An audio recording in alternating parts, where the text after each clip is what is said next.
మహబూబ్ నగర్ అమ్మాయి. నేనైతే అనుకునేదాన్ని నా వీడియోస్ ఊర్లో ఉండే వాళ్ళు, మా మహబూబ్ నగర్ డిస్ట్రిక్ట్ కి సంబంధించిన వాళ్ళు నా వీడియోస్ చూస్తారని. హైదరాబాద్ లో ఉండే వాళ్ళు కూడా నా వీడియోస్ చూస్తున్నారని నాకైతే రీసెంట్ గా తెలిసింది. నాకు ఆ విషయం తెలిసినప్పటి నుంచి తెగ సంతోషం అయిపోతుంది. నాకు తెలిసిన సిస్టర్ అయితే వాళ్ళ చుట్టాల ఇంటికి అయితే వెళ్ళిందంటే, అక్కడైతే వాళ్ళ అపార్ట్మెంట్ లో కింద వాళ్ళు నా వీడియోస్ చూస్తుంటే, ఈ అక్క మా ఇంటి కిందనే ఉంటుంది అది అని తనకు చెప్పిందంట.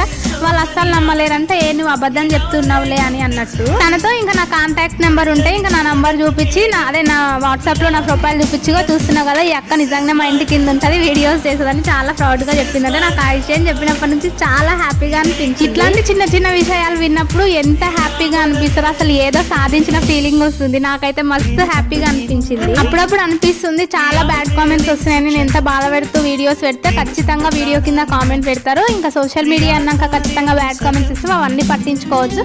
అలానే వీడియోస్ పెడుతూ ఉండాలని చాలా మంది కామెంట్స్ చేస్తుంటారు. కామెంట్స్ చూసినప్పుడు చాలా బాధ అనిపిస్తుంది, కానీ ఇలాంటివి కొన్ని విషయాలు విన్నప్పుడు అయితే నాకు చాలా హ్యాపీగా అనిపిస్తుంది. నాకు బ్యాడ్ కామెంట్స్ వచ్చి డిలీట్ చేయకపోతే మా ఫ్రెండ్స్ అయితే కాల్ చేసి లేకపోతే వాట్సాప్ లో మెసేజ్ చేసి మరి చెప్తున్నారు. చాలా థ్యాంక్ యూ.